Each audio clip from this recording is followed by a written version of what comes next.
முதல் வாசகம். இயேசுவினாலேயே அன்றி வேறு எவராலும் மீட்பு இல்லை. திருத்துதர் பணிகள் நூலிலிருந்து வாசகம். அதிகாரம் 4, இறைவசனங்கள் 8 முதல் 12.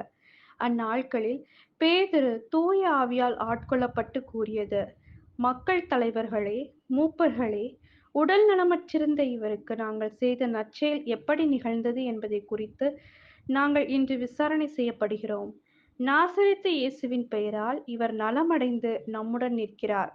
இது உங்கள் எல்லாருக்கும், இஸ்ரேல் மக்கள் அனைவருக்கும் தெரிந்திருக்கட்டும். நீங்கள் இயேசுவை சிலுவையில் அறைந்தீர்கள். ஆனால் கடவுள் இறந்த அவரை உயிருடன் எழுப்பினார். இந்த இயேசுவே கட்டுகிறவர்களாகிய உங்களால் இகழ்ந்து தள்ளப்பட்ட கல், ஆனாலும் முதன்மையான மூலைக்கல்லாக விளங்குகிறது. இவராலே அன்றி வேறு எவராலும் மீட்பு இல்லை. ஏனென்றால் நம் மீட்பு பெறுமாறு வானத்தின் கீழ் மனிதரிடையே இவரது பெயரன்றி வேறு எந்த பெயரும் கொடுக்கப்படவில்லை. இது ஆண்டவரின் அருள்வாக்கு. இறைவா உமக்கு நன்றி.